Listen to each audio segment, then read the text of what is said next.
दोस्तों, सोचिए अगर आपको किसी पुराने किले में एक जादुई आईना मिल जाए और उसी आईने से अचानक निकलकर आपके सामने 220 साल पुराना एक राजकुमार खड़ा हो जाए, तो क्या होगा।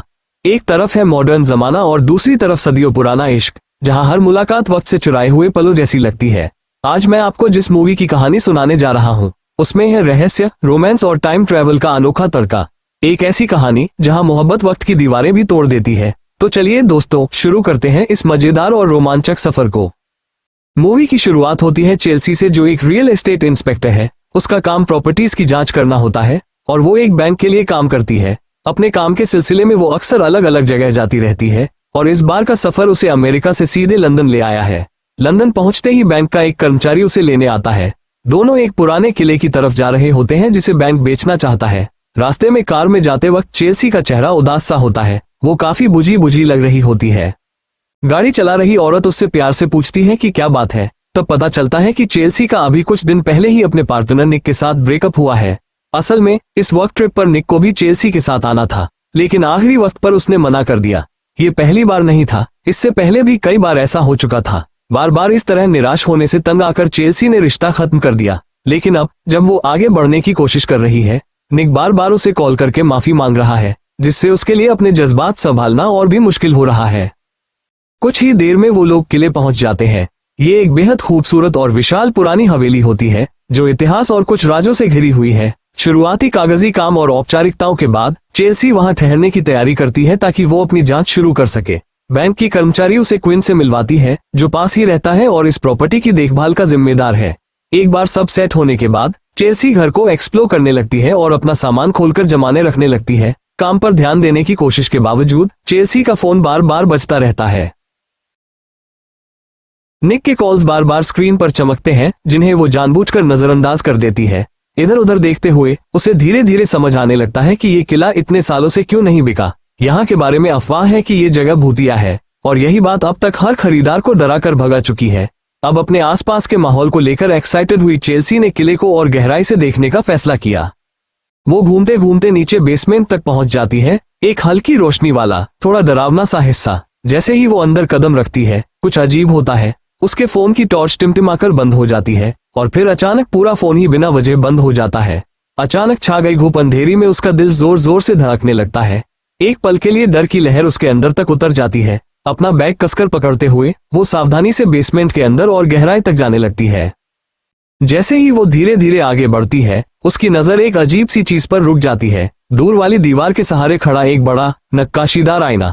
उसके कोनों पर एक हल्की पराई सी चमक झिलमिला रही होती है, जैसी उसने पहले कभी नहीं देखी। वो उसे और करीब से देखने ही वाली होती है कि तभी कुछ हैरान कर देने वाला होता है। आईने में उसकी परछाई बदल जाती है और वहां एक जवान आदमी नजर आता है, जो बिल्कुल किसी राजकुमार की तरह कपड़े पहने हुए है। उसके चेहरे पर भी उतना ही आश्चर्य होता है जितना चेल्सी के चेहरे पर। कुछ पलों तक दोनों चुपचाप एक दूसरे को देखते रहते हैं, जैसे समझ ही नहीं पा रहे हो कि वो जो देख रहे हैं वो सच है या नहीं। फिर खामोशी तोड़ते हुए वो राजकुमार जैसे दिखने वाला आदमी सख्ती से पूछता है, तुम मेरे आईने में क्या कर रही हो।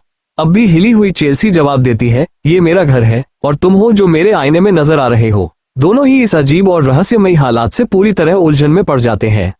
उलझन से भरी चेल्सी आईने के पीछे जाकर देखती है, मगर वहां भी कुछ अलग नहीं होता, बस एक साधारण दीवार और बिल्कुल आम सा कमरा। अब ये साफ हो चुका था कि ये आईना कोई आम पुरानी चीज नहीं है। ये तो किसी रहस्यमयी दरवाजे की तरह काम कर रहा है, जो दूसरी दुनिया या किसी और समय की झलक दिखा रहा है। उधर आईने के उस पार खड़ा नौजवान अब भी उसे शक और हैरानी भरी नजरों से देख रहा होता है। वो पूछता है, क्या तुम कैदी हो? तुम्हारे कपड़े तो बिल्कुल वैसे ही लग रहे हैं जैसे कैदियों के होते हैं। चेल्सी हल्की घबराहट के साथ हंस देती है और कहती है, नहीं, ये तो मेरे नॉर्मल कपड़े हैं। उसका जवाब सुनकर वो और भी हैरान रह जाता है, जैसे उसने कभी इस तरह के कपड़े सोचे भी न हो। और ये सच भी था, असल में वो तो सदियों पुराना था। धीरे धीरे दोनों एक दूसरे को अपना इंट्रो देने लगते हैं। आगे बातों बातों में चेल्सी को पता चलता है कि वो शख्स कोई आम आदमी नहीं, बल्कि चार्ल्स ग्रेसन है, उस दौर के शाही खानदान से ताल्लुक रखने वाला एक रईस शहजादा। दिलचस्पी लेते हुए चेल्सी उससे पूछती है, तुम्हारे समय में अभी कौन सा साल चल रहा है? चार्ल्स ठहरकर जवाब देता है, ये साल 1799 है। चेल्सी भी उसे बताती है कि वो साल 2025 से आई है। ये सुनकर दोनों और भी दंग रह जाते हैं कि सदियों का फासला होते हुए भी वो एक दूसरे से इस आईने के जरिए बात कर पा रहे हैं। धीरे धीरे एक्साइटमेंट के साथ दोनों आईने के करीब आते हैं, झिझकते हुए हाथ बढ़ाते हैं और एक पल के लिए उनकी उंगलियां कांच से लगभग छू ही जाती हैं। जैसे ही उनका स्पर्श आईने पर होता है, एक अजीब सी एनर्जी उनके जिस्म में दौड़ जाती है। ऐसा एहसास जो वो दोनों शब्दों में बयान ही नहीं कर सकते, मानो कोई अजीब डोर उन्हें एक दूसरे से बांध रही हो। लेकिन इससे पहले कि वो इस राज को समझ पाते, चार्ल्स को अपनी माँ की आवाज सुनाई देती है, जो उसे अपनी ही दुनिया में पुकार रही होती है। वो माफी मांगते हुए उलझन और मजबूरी में जल्दी से आईने से गायब हो जाता है। अब चेल्सी बेसमेंट में अकेली खड़ी रह जाती है। कुछ पलों तक वो शॉक्ड खामोशी में खड़ी रहती है। उसका दिमाग तेजी से सोच रहा होता है कि अभी उसने क्या देखा और महसूस किया। आखिरकार वो धीरे से आईने से नजर हटाती है और ऊपर की ओर लौट जाती है, लेकिन उसका दिल जानता है कि इस तजुर्बे ने उसे हमेशा के लिए बदल दिया है। अगली सुबह चेल्सी दोबारा बेसमेंट में जाती है, लेकिन इस बार आईना बिल्कुल साधारण दिखाई देता है, जैसे पिछली रात कुछ हुआ ही ना हो। सच्चाई जानने की चाह में वो किले के केयरटेकर क्विन के पास पहुंचती है। क्विन उसे बताता है कि उस कमरे में कोई भी गैजेट काम नहीं करता। फोन और लाइट्स हमेशा वहीं जाकर बंद हो जाते हैं। कई बार वहां अजीब सी आवाजें भी सुनाई देती हैं और बिजली वहां कभी नहीं चलती। इसी वजह से वो उस जगह से दूर रहता है। क्विन के घर पर चेल्सी की नजर उसकी शेल्फ पर रखी एक किताब पर पड़ती है। किताब टाइम ट्रेवल के बारे में होती है। चेल्सी वो किताब उधार ले लेती है और पढ़ने लगती है। किताब में ऐसे कई रहस्यमयी दरवाजों का जिक्र होता है, बिल्कुल वैसा ही जैसा उसने खुद देखा था। एक्साइटमेंट से भरी चेल्सी उस किताब के लेखक को वीडियो कॉल करती है, जो एक महिला होती है। लेखक उसे बताती है कि ऐसे दरवाजों के और भी किस्से सामने आए हैं, जहां पर इलेक्ट्रॉनिक चीजें काम करना बंद कर देती हैं। वो ये भी समझाती है कि ये पोर्टल्स चांद के अलग अलग चरणों से जुड़े होते हैं। अमावस्या या पूर्णिमा की रातों में इनकी ऊर्जा सबसे मजबूत हो जाती है और तभी ये दरवाजे खुल सकते हैं। चेल्सी को पता चलता है कि अगली पूर्णिमा सिर्फ 2 दिन बाद है। इसका मतलब है कि ये रहस्यमयी पोर्टल आज रात ही दोबारा खुल सकता है। उस शाम चेल्सी पूरी तैयारी के साथ दोबारा बेसमेंट में उतरती है। इस बार आईने के उस पार चार्ल्स पहले से ही उसका इंतजार कर रहा होता है। दोनों के बीच बातचीत शुरू होती है।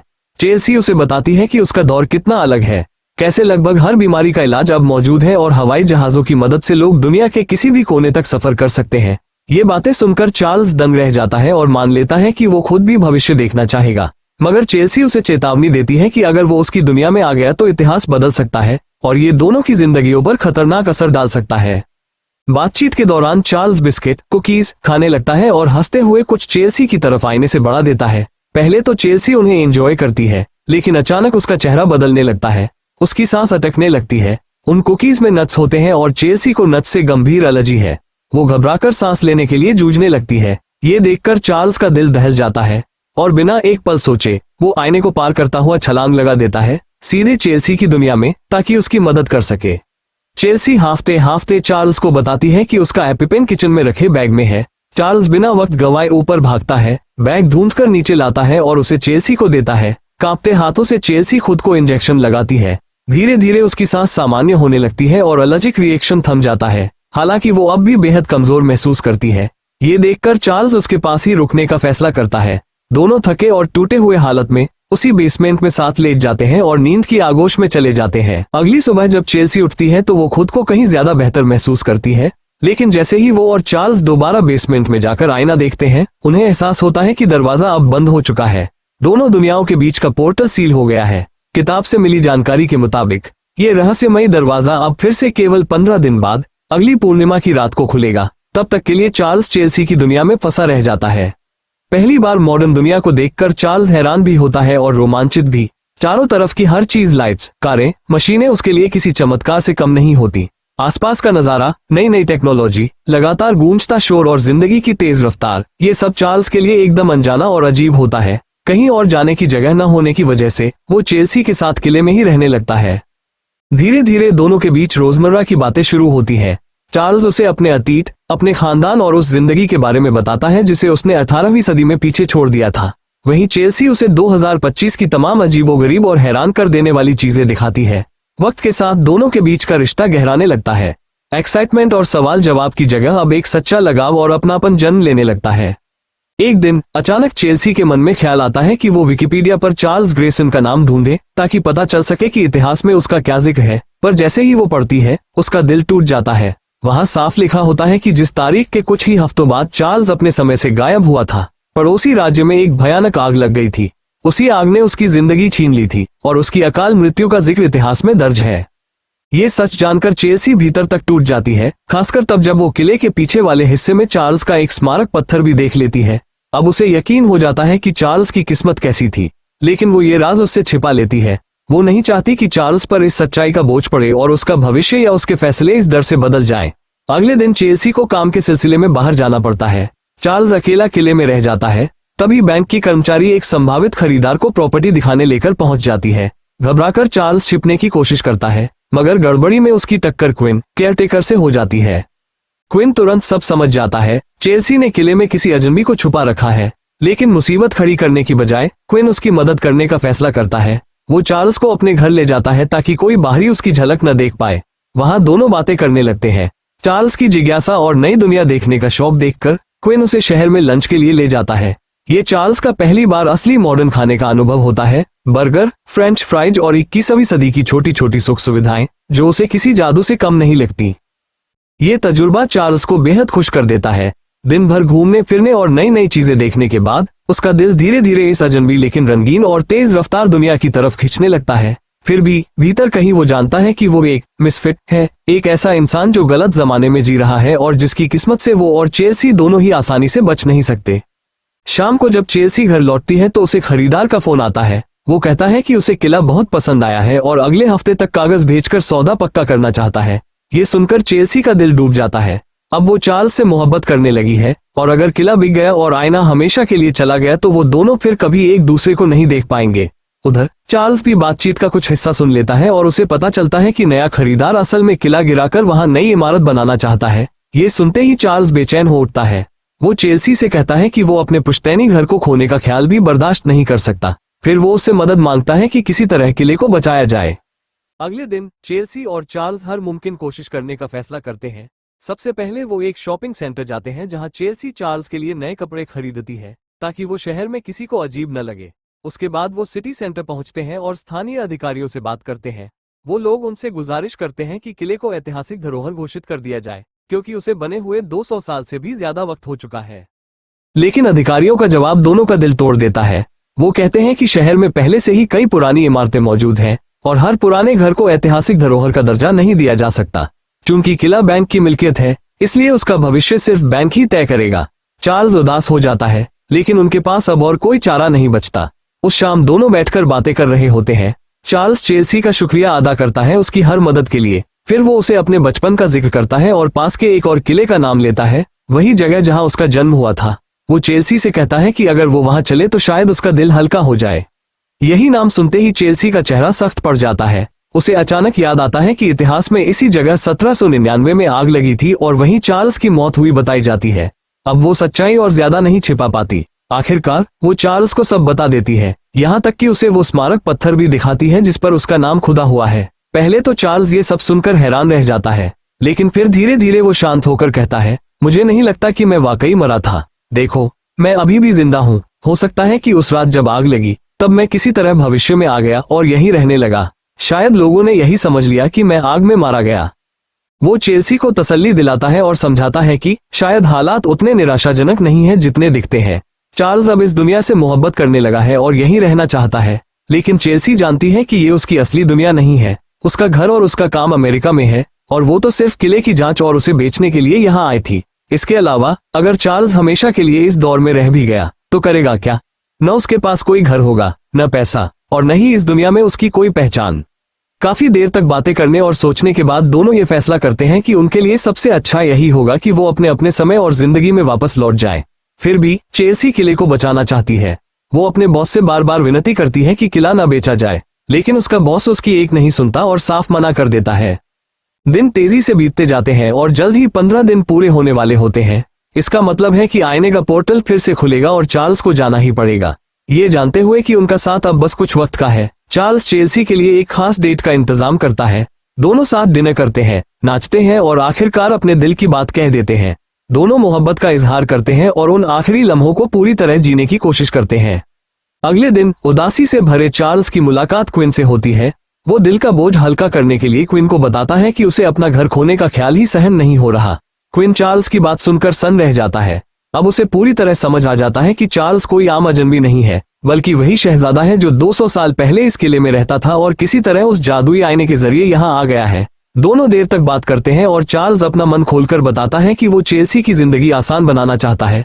उसका मन करता है कि अगर हो सके तो किला चेल्सी के नाम कर दे, ताकि कभी उसे पैसों की जरूरत पड़े तो वो उसे बेच सके। उस शाम घर लौटकर चार्ल्स की नजर अचानक एक मैगजीन में छपे एक विज्ञापन पर पड़ती है।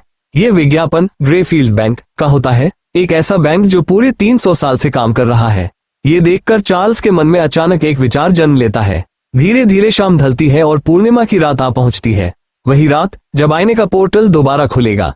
ये शायद उसका चेल्सी को देखने का आखिरी मौका हो। चार्ल्स तैयार होता है, चेल्सी को चूमकर अलविदा कहता है। चेल्सी आंसुओं से भरी आंखों से उससे रुकने की गुहार लगाती है, लेकिन चार्ल्स नरमी से कहता है कि उसे जाना ही होगा। हाँ, वो वादा जरूर करता है, मैं वापस आऊंगा बहुत जल्द। चार्ल्स आईने के पार चला जाता है और चेल्सी टूटे दिल के साथ अकेली रह जाती है। अगले 15 दिनों में कुछ भी हो सकता है, घर बिक सकता है, आईना टूट सकता है और खरीदार पूरी तैयारी के साथ सौदे के कागज बनवा रहा है। चेल्सी अब इस किले को अपना समझने लगी है। उसका मन करता है कि किसी भी तरह इसे बचा ले। वो खुद इसे खरीदना चाहती है, लेकिन उसके पास पैसे नहीं है। मजबूरी में वो मालिक की तरह दस्तखत करने ही वाली होती है कि अचानक दरवाजे पर दस्तक होती है। दरवाजा खोलने पर एक बुजुर्ग सज्जन सामने खड़े होते हैं। वो अपना परिचय देते हैं, मैं ग्रेफील्ड बैंक से हूँ, वही बैंक जिसका विज्ञापन चार्ल्स ने देखा था। वो बताते हैं कि सन 1999 में चार्ल्स हमारे बैंक आए थे और एक खत आपके नाम छोड़ा था। चेल्सी शॉक्ड रह जाती है। उस आदमी के हाथ से लिफाफा लेते हुए उसके हाथ कांपने लगते हैं। खत खोलकर वो पढ़ती है, जिसमें चार्ल्स ने लिखा था, चेल्सी, मेरा मन केवल एक ही इच्छा करता है, तुम्हें अच्छी जिंदगी मिले। मैंने तुम्हारे नाम पर एक खाता खुलवाया है और उसमें थोड़ी दौलत जमा कर दी है। अब ये पैसा तुम्हारा है। तुम चाहो तो इस घर को खरीद लो, चाहो तो इसे सुधार कर बेच दो, फैसला तुम्हारा होगा। पर इतना जान लो, मैं वादा करता हूँ, मैं वापस आऊंगा जल्द ही। खत पढ़ते हुए चेल्सी की आंखों से आंसू बहने लगते हैं। उस बुजुर्ग बैंकर की आवाज उसके कानों में गूंजती है, 1999 में चार्ल्स ने आपके नाम पर अकाउंट खोला और उसमें $1000 जमा किए। उस पर 25 साल का ब्याज जोड़कर आज ये रकम एक बड़ी दौलत बन चुकी है।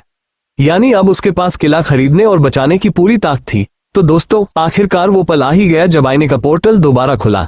चेल्सी पूरे भरोसे के साथ इंतजार कर रही थी कि चार्ल्स वापस आएगा, मगर घड़ी की सुइयां चलती रही। पोर्टल चमका और फिर शांत हो गया, लेकिन चार्ल्स नहीं आया।